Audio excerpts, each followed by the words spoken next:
The last prisoner. The battlefield was quiet now. Smoke still rose from broken machines and burning ships. Bodies of both humans and aliens lay scattered. The war had ended, at least here, and only one human was left alive. His name was Reed. Walked slowly between the ruins, hands tied behind his back. Two alien guards pushed him forward with electric spears. His face was dirty, blood on his temple, but his eyes were calm. The alien soldiers were from the Varnak Empire, a race of tall, cold-skinned creatures with glowing red eyes and long black armor. They had conquered over 50 worlds. Earth was just another name on their list. Reed had been part of the last human unit defending a base, but now his unit was gone. He was the last prisoner. They brought him to a tall, dark ship shaped like a spear. Inside, the air was thick and cold. The walls were made of metal and bone. Strange symbols glowed along the halls. He was taken to the throne room. It was massive. At the center stood a high throne made of silver and black stone. And on that throne sat the alien queen. She was taller than the rest. Her skin was silver blue, eyes sharp like knives. She wore a crown made of bone and light. Around her were alien generals and nobles watching silently. The guards threw Reed to the floor. The queen stood up. Her voice was calm but strong. "Human," she said, "you are the last of your kind here. Your people fought hard, but they were weak." Reed looked up, face bruised, but expression steady. "Maybe we were outnumbered, not weak." Her eyes narrowed. "You dare speak?" "I speak because I'm still alive," he said. The crowd murmured. The queen stepped closer. "Tell me, human, are all of you this stubborn?" Reed gave a small smile. "Only the good ones." That made her pause, then she laughed. It was cold and sharp. "You interest me," she said. "So I offer you a chance." Reed said nothing. "You will fight in a duel. One-on-one.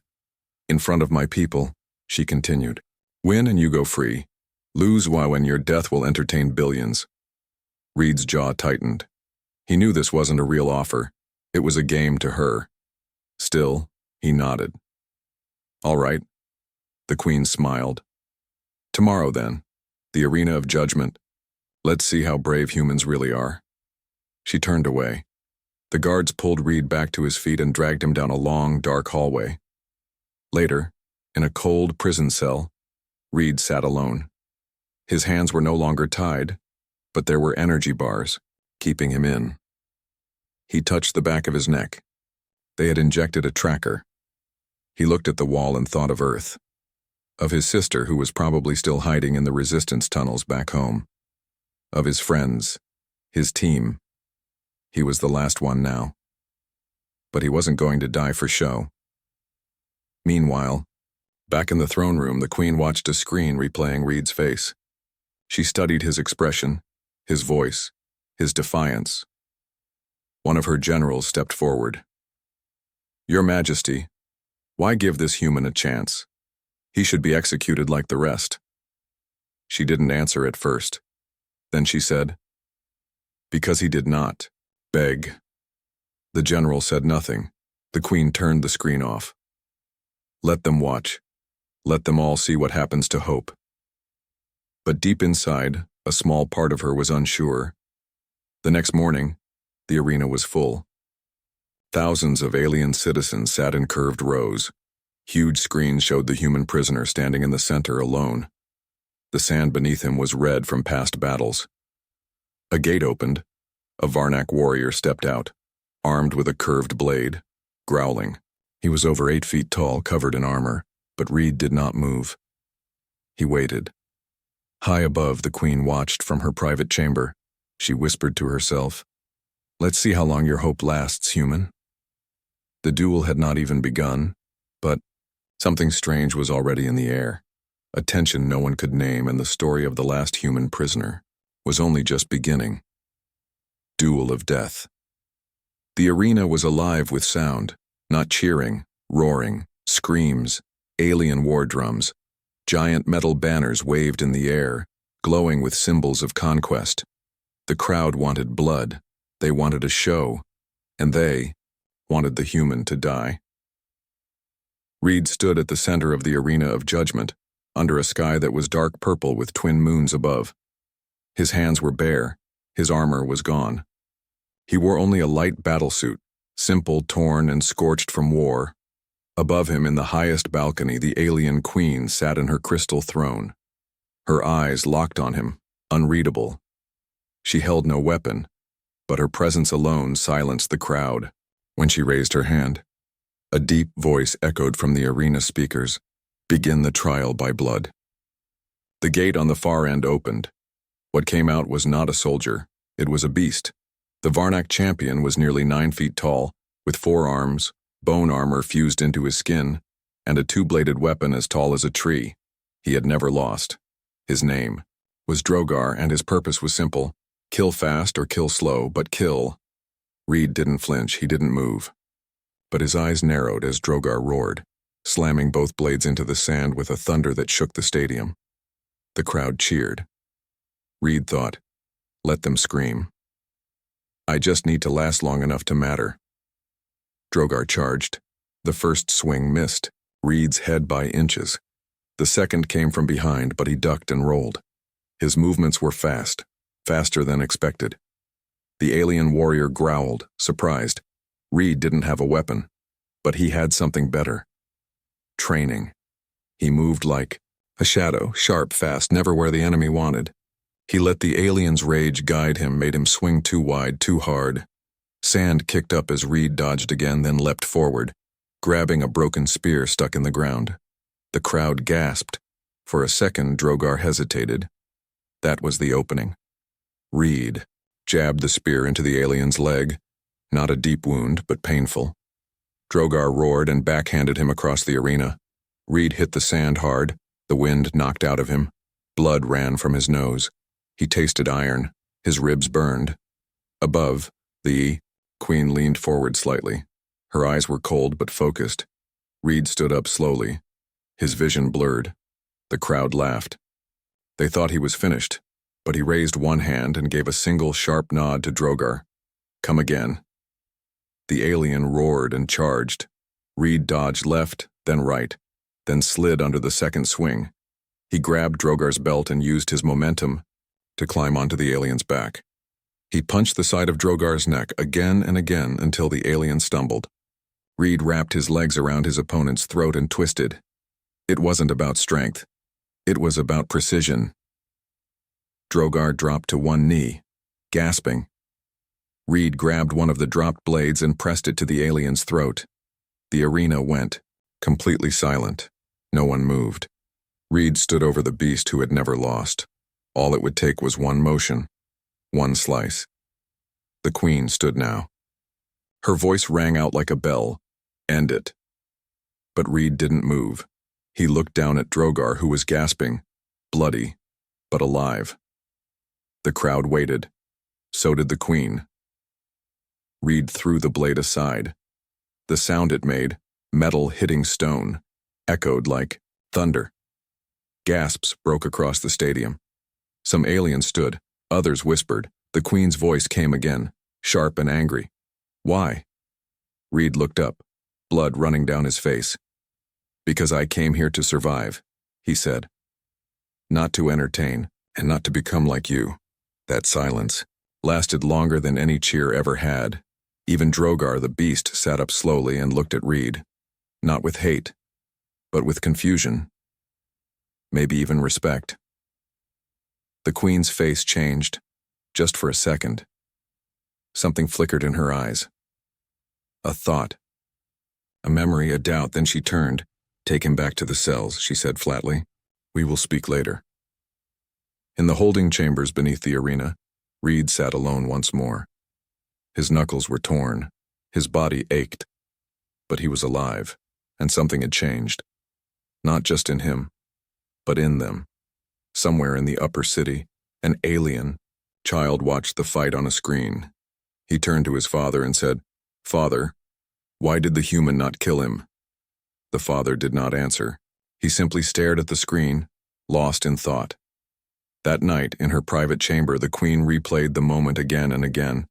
The human could have killed, but he showed mercy. Mercy. To her people, mercy was weakness.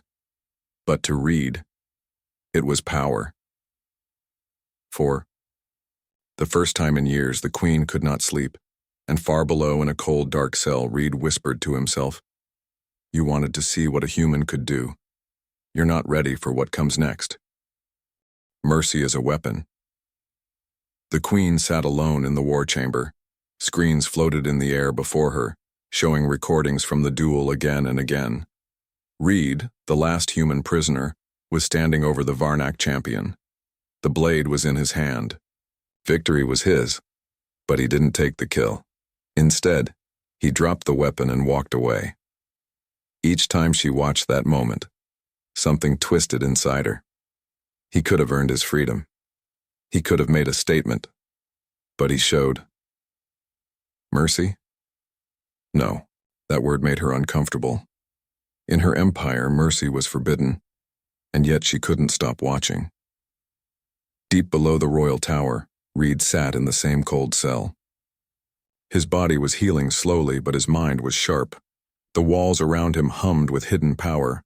Cameras watched him constantly. He didn't care. He wasn't afraid of walls, not anymore. He had seen something in the crowd. A flicker, a pause. A moment of doubt. He knew exactly what he had done. The crowd had seen mercy, and it had shaken them. That night, the queen ordered the guards to bring Reed to the high chamber. No soldiers, no chains, just her and him. He stood at the center, quiet, tired, but alert. His hands were behind his back, relaxed. The queen stared at him from her throne, fingers steepled, voice calm but sharp. "You had one chance to win. You didn't take it." Reed looked up. "That wasn't a fight, that was a test." She raised an eyebrow. "A test of what?" He stepped closer. "A test of who I am." She studied him. Her people feared her. Her generals obeyed her. But this human, this simple, wounded, outnumbered soldier, spoke to her like she was just another person. "Do you believe mercy makes you stronger?" she asked. "I know it does," he replied. "You rule by fear. But fear doesn't last. It only hides the cracks." Her fingers tightened. Reed took another step. "You don't need to believe me. Look at your people. Look at your guards. You saw it yesterday. In their eyes." "You're trying to spread weakness," she snapped. "No," Reed said quietly. "I'm showing them another path." Silence hung heavy in the chamber. Then the queen stood. She walked toward him slowly, her face unreadable. "You should be dead," she whispered. "But I'm not," he said. "And that bothers you." She stopped in front of him, eyes cold but not cruel. "You're dangerous, human. I was trained to be." "No," she said. "Not with weapons. With words. With ideas. That's what makes you dangerous." He smiled slightly. "Good. Maybe now you're listening." In the shadows of the palace, someone was listening. Young alien guard, barely of age, stood hidden behind a pillar near the chamber. He had watched the duel. He had watched the queen speak with the human, and for the first time in his life he began to think something impossible. Maybe the queen could change. Maybe the empire didn't have to be built on fear. The next day, rumors spread through the outer cities. The human didn't kill. The queen spoke to him alone. Why didn't she destroy him? In marketplaces, young aliens asked questions.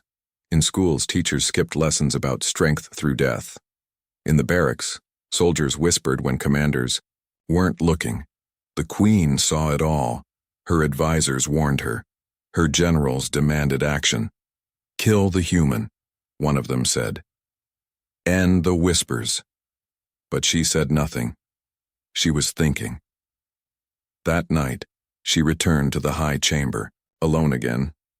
This time Reed was already waiting. "I knew you'd come," he said quietly. The queen didn't sit. She stood across from him and asked, What do you want? Reed shook his head. This isn't about what I want. It's about what comes next. You think you can change my people? I don't have to, he said. You already did. She frowned. That moment in the arena, Reed continued.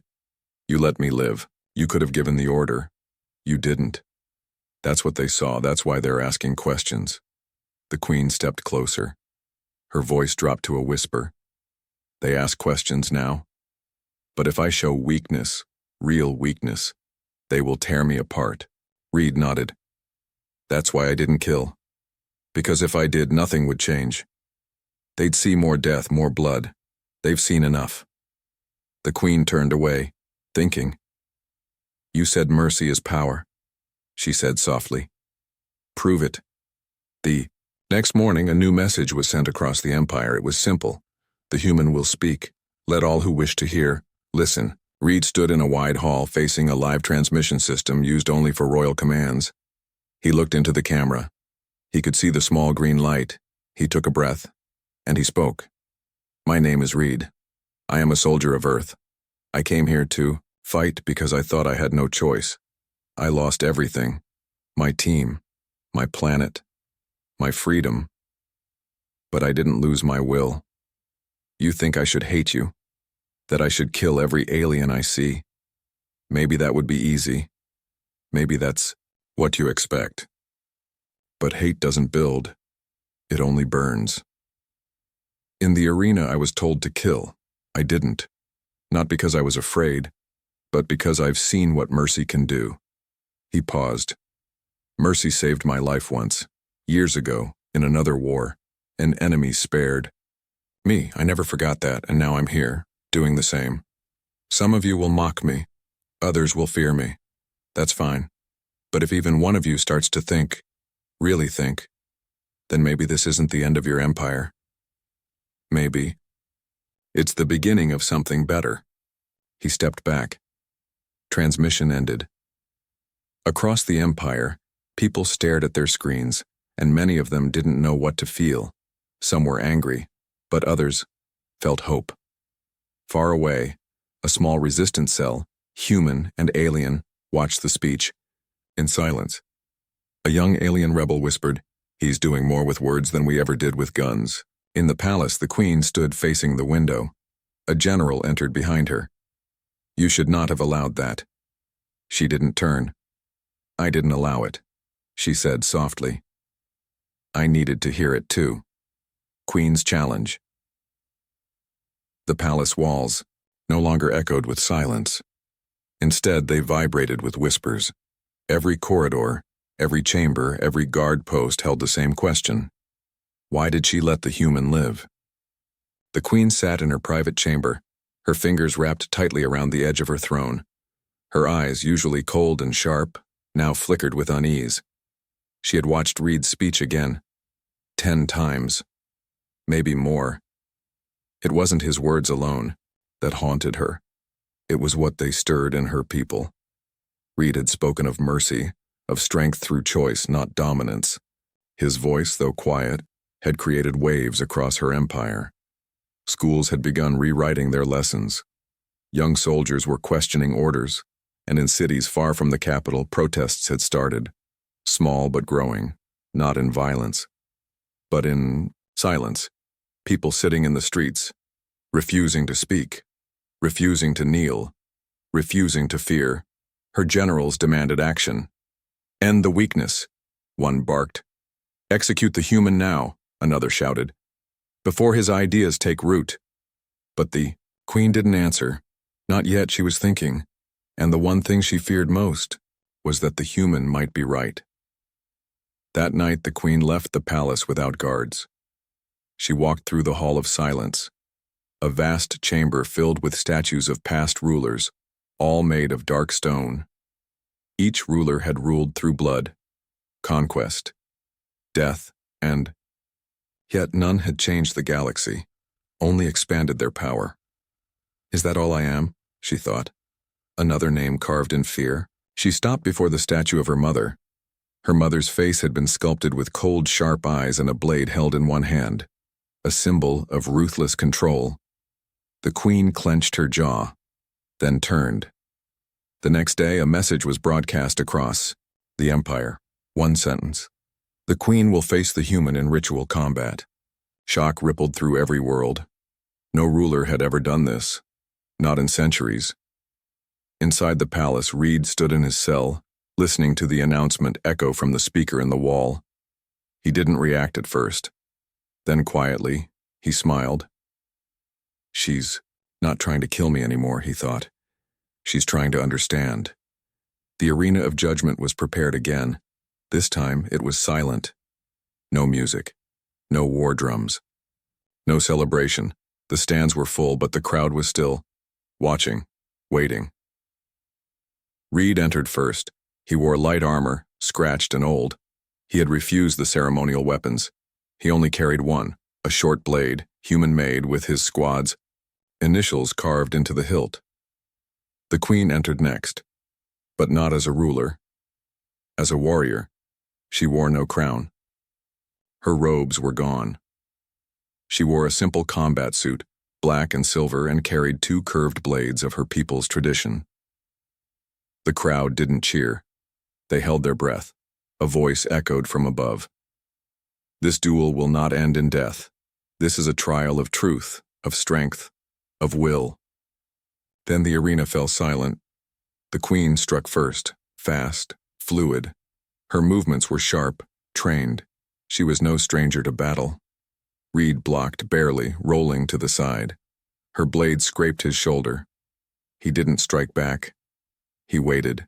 She attacked. Again, twisting, spinning, her twin blades slicing air. He ducked, then swept her legs. She fell, rolled back to her feet, and paused. "You're not fighting," she said, breathing hard. "I am," he said. "Just not to win." She narrowed her eyes. "Then what are you doing?" He stepped closer. "I'm showing you what strength really is." Their blades clashed again. Reed landed a hit, her arm cut. She grimaced but didn't fall. Then she lunged and knocked him down. She pointed her blade at his neck. He didn't move. "If I end this now, everything goes back to normal," she said. "Does it?" Reed asked, eyes steady. She stared at him, then pulled the blade away. She stepped back, threw both swords into the sand. Enough. The crowd gasped. Reed stood slowly, wiping blood from his lip. "You're not the same ruler you were," he said. "No," she replied. "And I don't know what that makes me now." Reed looked around at the silent stands. "It makes you the only ruler who ever stopped." That moment changed everything. Not with violence, not with death, but with silence. Across the empire, screens lit up with the final image of the queen and the human standing side by side in the center of the arena, unarmed. In a hidden city far from the capital, a young alien rebel dropped his weapon. His voice trembled. She didn't kill him.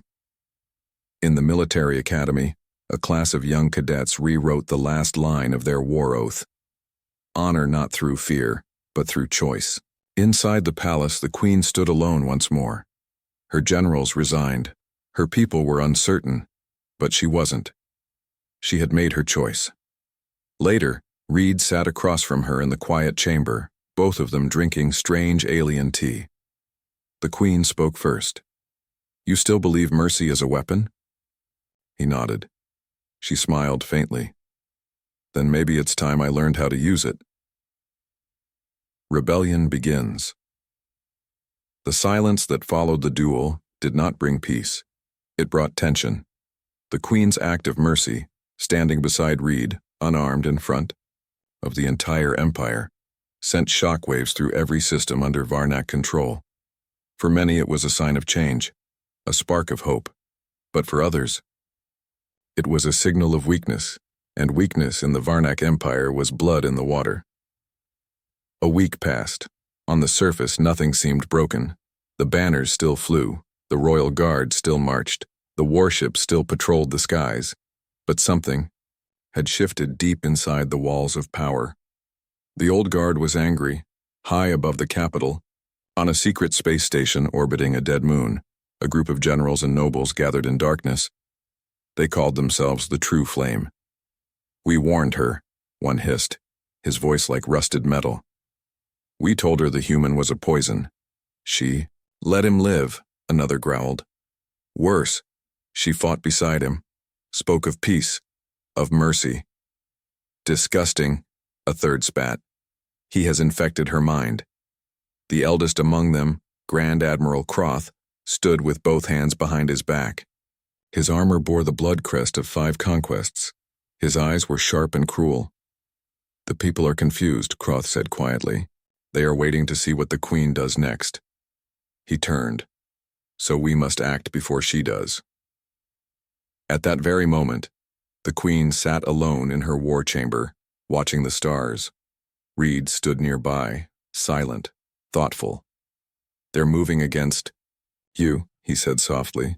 I know, she replied. You could crush them. I could, she nodded. But then I become what I was. Reed looked at her. And if you don't act, you might lose everything. She turned slowly. That's the trap of change, isn't it? If you move too slow, the old world eats you. If you move too fast, the new world spits you out. Reed was quiet for a long moment. I've seen rebellions, he said. This one won't wait.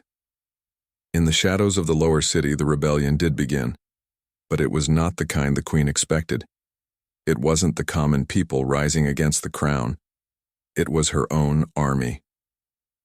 Admiral Croth made the first move. He hijacked a weapons factory on planet Dravok 4, a crucial supply line. The workers were taken hostage. A message was sent. This empire was built on fear and fire. We will not let it die with words and weakness. The Queen's Council panicked, but Reed saw the danger for what it was, a challenge, not to her rule, but to the idea of mercy itself. 2 more planets joined the rebellion. Ships were stolen. Officers defected. One of the Queen's own royal guards tried to poison her. She survived, but barely. Reed watched from her bedside as she woke, pale and quiet.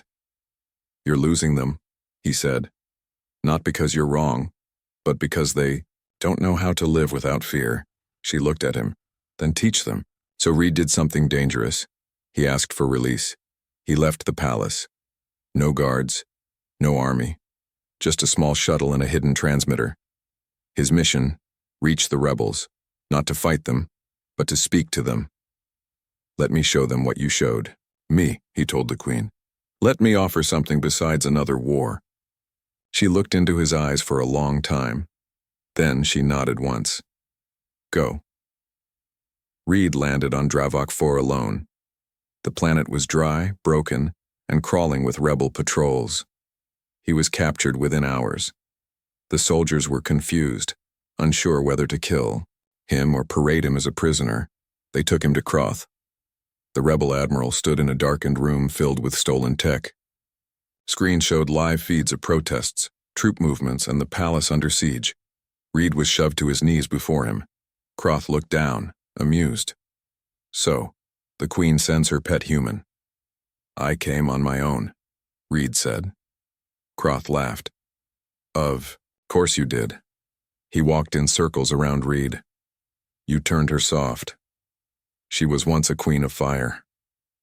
Now she whispers of peace while the galaxy burns. Reed raised his head. And you think burning it faster will fix it? Croth crouched down. I think a ruler who forgets her strength deserves to be replaced.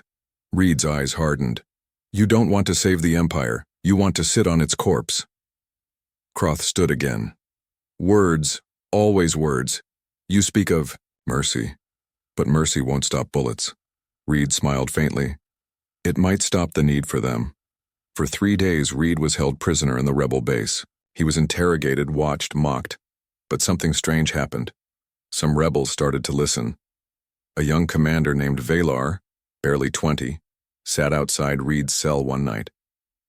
You really fought the Queen? He asked. Yes. And she let you live? She didn't just let me live, Reed said. She changed. Valar looked down. They say we're fighting for the old ways. But what if the old ways are the reason everything is falling apart? Reed leaned forward. Then, maybe it's time to build something new. By the end of the week, a quiet civil war had begun inside the rebellion itself. Half of Kroth's forces were uncertain, the other half were ready to kill anyone who spoke of peace. And Reed knew. It was now or never. He sent a message to the Queen from deep inside rebel territory. They're splintering. If you want peace, send a team. Not with guns, but with a voice. Send one of your own. Let them see this change isn't just mine. The Queen made a risky decision. She sent the young alien guard who had once hidden behind the palace pillar, the first to question her rule. His name was Cyan. He was terrified, but when he stood beside Reed in front of rebel officers, speaking of what he'd seen, what he'd felt during the duel, something shifted. For the first time, Varnak and humans stood side by side, not in war, but in truth. Kroth didn't wait. He launched an attack on Reed's location, hoping to crush the rising peace faction before it could grow. The palace intercepted the message, and the Queen made her choice. She returned to the battlefield, not to lead an army, but to stand in the open, in front of Kroth's forces unarmed, just as Reed once did. When Kroth's warships arrived, they saw something no one expected. The Queen and the human, together in the ruins of the old world, waiting for someone to decide, fear, or change. Echoes of mercy. The battlefield was a graveyard of steel. Burned-out tanks lay like bones across the black sand. Warships hovered above in silence, their weapons hot, waiting.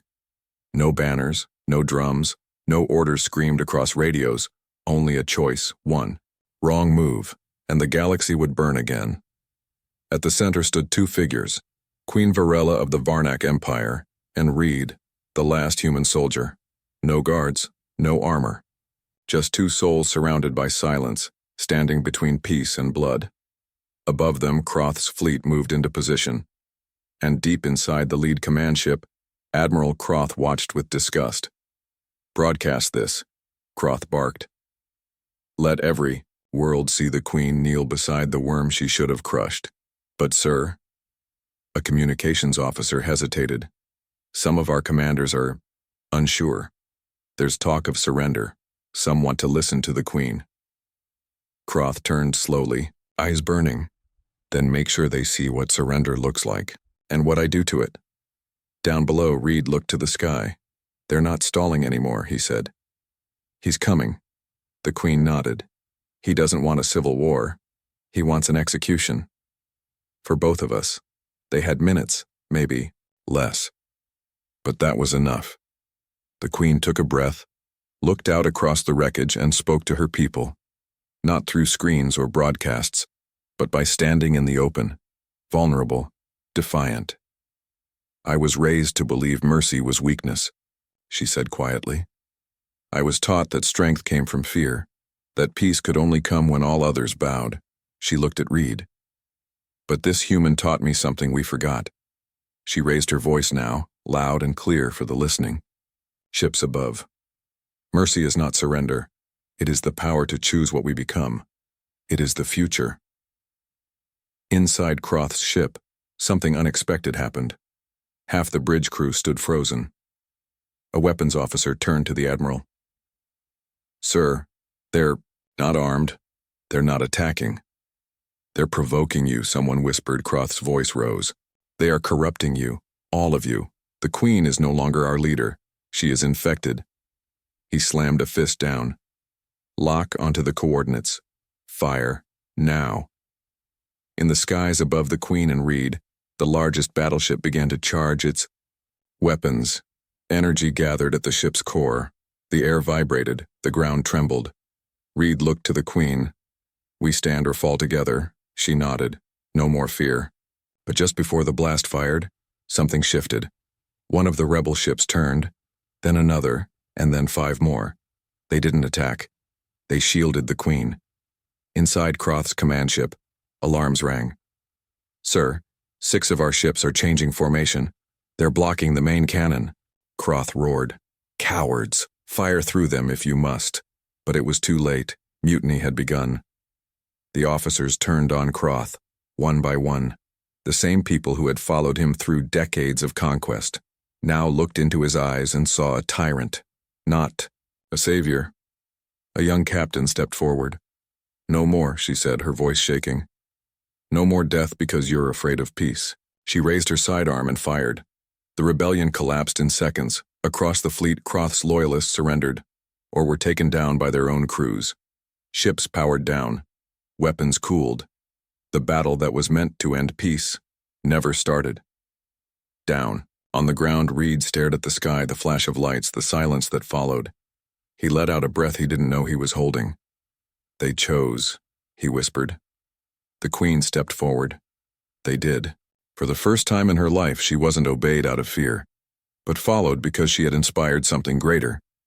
But peace would not come easy. In the days that followed, fragments of the old empire splintered. On some worlds, governors refused to accept the Queen's shift in policy. On others, people celebrated by burning war statues and marching through streets with signs that read, "Mercy is strength. We choose a different future. HFY, humanity fights for hope." Reed became a symbol, not of war, but of change. Still, not everyone agreed, and peace came at a cost. The Queen's former advisors resigned. Trade routes collapsed. The economy trembled. She was rebuilding not just a government, but an idea. One built not on control, but choice. One evening, Reed stood in the palace courtyard, looking out at the stars. Cyan, the young alien guard who had once believed in him, stood beside him. "They're calling it the Great Silence," Cyan said. Reed raised an eyebrow. "Why?" "Because for the first time, no one's dying." Reed smiled, but it was a tired smile. "The silence won't last," he said. "Someone will test it again. Someone will want to bring back the old ways." Cyan nodded. "What do we do when that happens?" Reed turned. "We remind them what mercy sounds like. In a council chamber rebuilt without gold, without weapons, and without thrones, the Queen stood before hundreds of new voices. Varnak, human, and dozens of other species once silenced. She looked around. "This is not the end of power," she said. "It is the rebirth of it." She paused. "We will disagree. We will fail. But we will rise. Not because we rule each other, but because we choose not to destroy each other." And they stood. Every one of them. Not because they were ordered to, but because they believed. In the back of the hall, Reed watched, and for the first time in years, he didn't feel like a soldier. He felt like a builder. The echoes of mercy had reached across stars, not loud, but strong, and they would never fade again. 2 worlds, 1 future. 3 months had passed since the war ended, or so they thought. The Varnak Empire had begun its rebirth. The Queen no longer ruled from a throne of fear, but from a council of voices, human, alien, rebel, and royal. Reed remained by her side. Not as a soldier, not as a symbol, but as an advisor. A friend. A witness to what change looked like when it finally took root. Peace had begun to blossom. Children on both worlds were being taught new history, one where the enemy was not a species, but hatred itself. And for a moment in the galaxy's long, bloody timeline, hope felt real. But peace is not quiet forever. It started with a whisper in deep space. A Varnak patrol ship was found, floating dead near the edge of known space. No survivors, no damage, just silence. Then another. Then 4 more. And then a signal, simple, cold, repeating in an unknown language. The war never ended. It only paused. "You are not ready for what waits in the dark." Reed stood in the war chamber once again alongside the Queen. But this time, she wasn't facing rebellion. She was facing the unknown. The room was tense. A hologram spun slowly before them, showing the outer rim. Ships were vanishing. Trade beacons going dark. Civilian colonies reporting strange lights, deep hums, and dreams that weren't theirs. It wasn't a rebellion. It was something else. Something ancient. General Cyan, now head of peace security, looked worried. "It's not Varnak tech, not human, not anything on our charts." Another admiral added, "No demands, no identity, just silence and destruction. The Queen turned to Reed. You've fought enough wars. What do we do when peace is tested by something that doesn't want peace at all? Reed was quiet for a long time. Then he said, then we find out if what we built can survive the fire. The enemy came not with ships, but with storms, dark clouds of matter that swallowed suns, entities that erased memories and rewrote machines. They called themselves the Hollow, a species not interested in conquest but in cleansing. They believed all life was noise in the great quiet of space. They didn't negotiate. They didn't speak. They consumed. The galaxy panicked. All the old instincts returned: fear, survival, isolation. Some Varnak worlds broke the treaty and began arming forbidden weapons. Humans prepared escape ships. The council wavered. This is why we can't live by mercy, one shouted. Mercy doesn't stop monsters. Reed stood slowly. His voice was calm. Then maybe mercy isn't just for the enemy. He looked at them all. Maybe now we show it to each other. The Queen made a bold choice. She would not abandon the border worlds. She would send a united fleet, Varnak and human, under a single flag, and at its head, she would stand with Reed, not as rulers, but as equals. The fleet launched within days, thousands of ships, hybrid tech, diplomats, scientists, warriors, not for invasion, but for first contact with the void. At the edge of space, they met the Hollow, or what remained of them. They were not ships, not machines.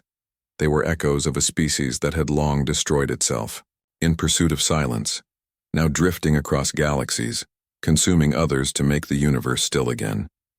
They had no interest in talking, only in ending.